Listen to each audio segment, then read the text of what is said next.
And then I have to limb out this oak here that is the my arch nemesis, nematode, whatever it is, because it crushed my side by side. But I ain't gonna blame the log.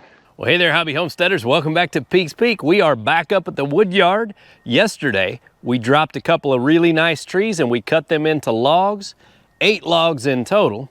And we have a little bit of brush to clean up and we want to get those logs moved and stacked. So I brought the BX up here. I put my old bucket on so I can put my clamp-on forks on it so that we can try to move those logs. Now I may end up having to use the chain because I actually, well, you see my quick hitch is held on with a bungee cord on the top because I loaned my box blade and my top link to a neighbor that needed to borrow it, and if I don't have enough ballast to pick these up with the forks, then I'll just hook a chain onto them and I'll drag them where I need them to be. Mainly today my goal is to get these logs pulled out of the way so that I can clean up the brush. So I'm not really concerned about where I get the logs moved to, so that's no big deal.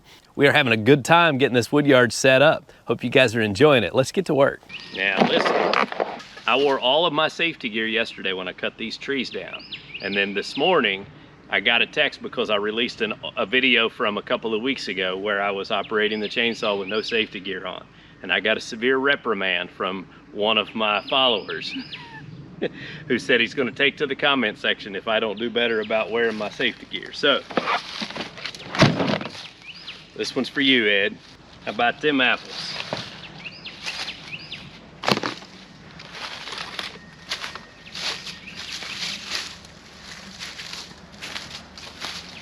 Now, once we get to the point where we're firing up the chainsaw, I will actually go ahead and put on the my chaps and all that. Really, I just put the helmet on for a joke because I'm not gonna be cutting anything yet. I'm just gonna be using the tractor and moving logs. Take that, Ed.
We might be about to get wet. I'm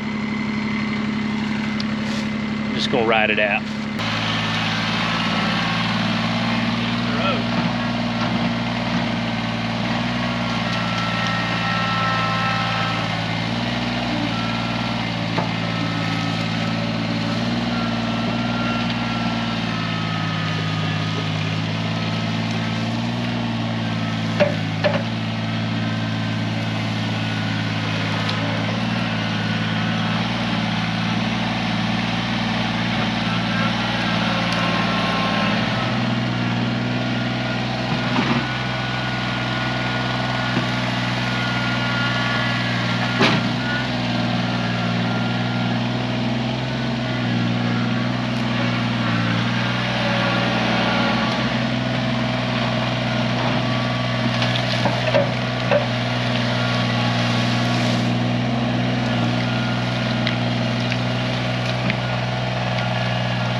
It's a little light in the loafers with no ballast on the back, but we're gonna get them moved. So I'm gonna I've got me a stack of oak and then my stack of hickory right here, kind of try to keep my logs separated a little bit.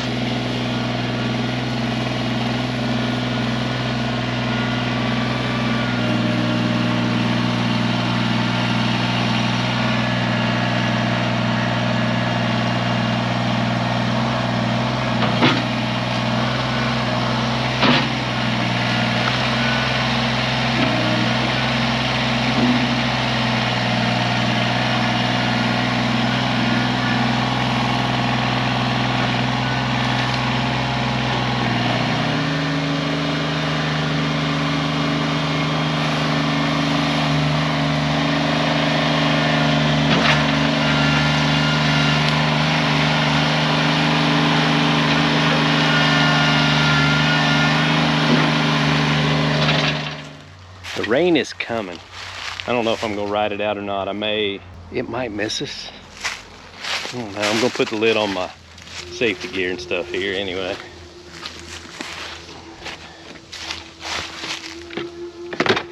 Okay, there's 2 more hickory logs down in the brush down there, but I've got to do a little bit of cleanup for that.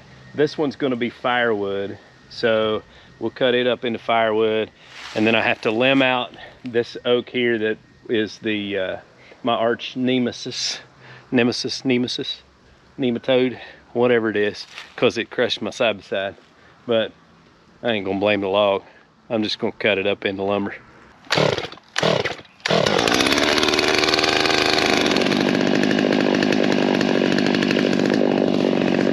Tell you what a guy needs is a good wood chipper for all this brush. I know a guy who just got a wood chipper, and I kind of teased him about it. Because I'm like, what do you need a big old wood chipper for? Big old wood chipper sure would be handy about now.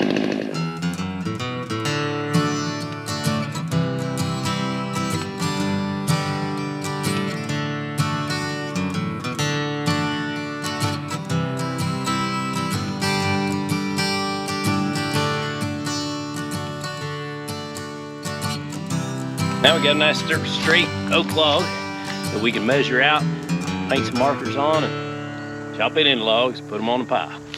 Forgot the butt end of that log has a big hole in it, so I'm gonna get my big saw, chop the end off until I find solid wood.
So you can tell there's been bugs in there, so there's going to be some bad spot in the center of this log probably, but we'll get what we can get out of it.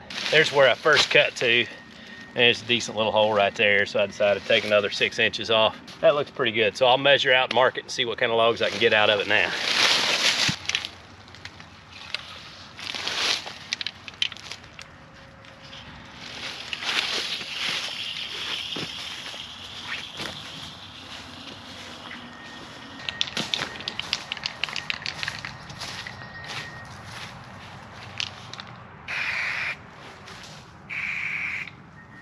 All right, we're gonna get 3 logs. The last log is gonna be 9 foot long instead of 10. Next item up for bid. Brake on.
More logs, more firewood.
So this is the start of the firewood pile.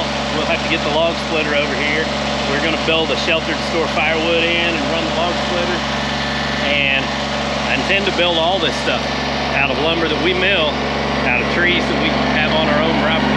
Now this log, I'm going to try to push it over to the wood pile. And I kinda like to get the top of that inside there so I can push the front down, turn the corner with it. Whoop. Come on. There we go.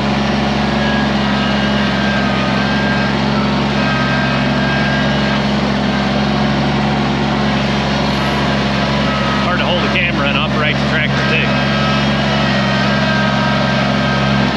We're going to push this over by the wood pile and then I'll cut it into firewood rounds. But this way I don't have to handle moving them. Just leave them where they lay.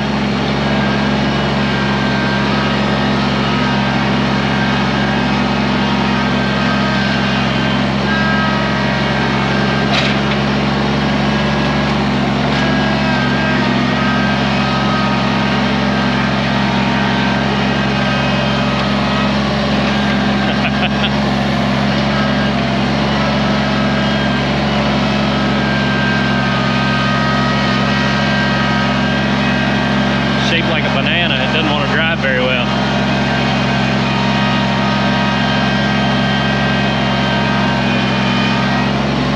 Alright, now we can get her.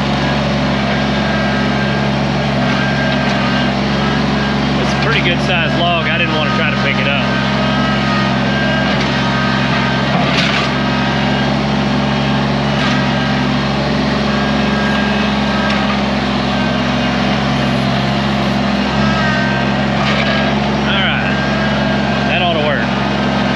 Next, we got to put the forks back on. We got logs to move. Woohoo!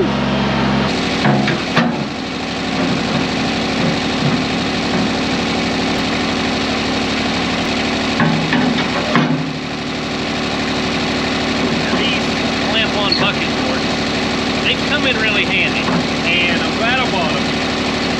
But I will warn you that if you think you want to put a set of these clamp-on bucket forks, that need to be aware you're going to bend your bucket. Not just like we got dents right here where I clamp them down. I've not made any major bends to my bucket like lifting heavy things and all that, but I have two buckets now. I got the new skid steer quick attach bucket, and then I took this old one and welded a V-Vor plate on it so that I could use it for this kind of thing, my rough stuff. That way I can beat on it, not have to worry about it. So that's why I made that conversion. And that's why I still use these clamp-on bucket forks. But you need to be aware if you're gonna buy some, that's what you're gonna get into. All right, got 2 hickory logs over here. So we're gonna come and get those. And I can see a branch or 2 I need to cut off there real quick. Yeah, we'll get them thrown on the pile.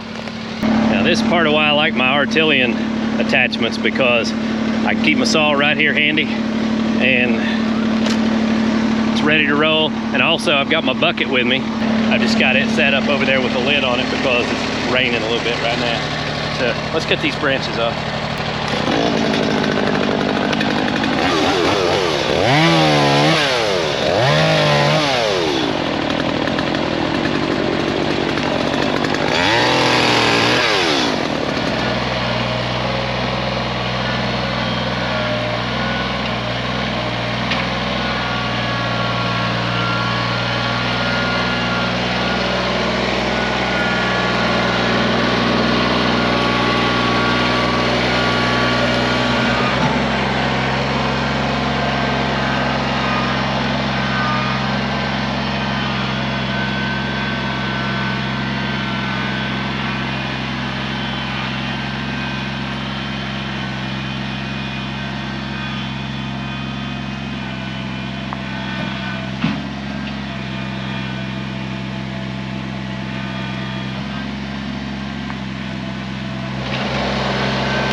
Well guys, we have 7 10-foot oak logs and 4 hickory logs that are 10 foot. And that's just taking out the big trees that are where I want my wood yard. So I feel like we're off to a great start. I haven't even begun to go around and pull out logs that are already down, and I have a lot of pine logs and things like that that are still gonna be good that I can harvest. This is gonna be a good time for sure. I am very encouraged by the fact that the Kubota BX with no ballast and using clamp-on bucket forks, I was able to pick up and move every log that I cut. Now these range from the biggest end of this oak log I'm sitting on here is 20 inches, but it quickly goes down to about 14 inches. I think this end measures 20 by 16, so probably average diameter for the whole log is about 15 or 16 inches, and it's 10 foot long. So we were able to just barely pick this up and move it, but that's with no ballast. So I could actually pick this log up. If I had the ballast on there and wasn't raising the rear tires off the ground, I could pick this log up and put it on the mill, especially if I take my bucket off and use a chain on the 2-lever flat bar on the front of it. And that's probably how I'll handle the bigger logs, because, you know, the bucket, that's going to save me 200 pounds plus when I take that off, and that should be able to get me over the hump. So our mill really is the perfect size for what we're capable of doing here right now. One of these days, I'd like to have a little bit bigger tractor. If I get a little bit bigger tractor, then I can add on rails and I can start running 16-foot logs on this mill. So this mill's going to last us a long time. I am going to cut up that hickory end that's got the bad spots in it into firewood rounds, and then I'm going to take down probably the rest of these little spindly trees, get them knocked down and maybe bucked up into firewood. But for the video, we're gonna go ahead and call it a night. Guys, hope you enjoyed watching today's video. Listen, until next time, don't forget to get outside and enjoy God's creation, because it's beautiful out here. Y'all have a good day.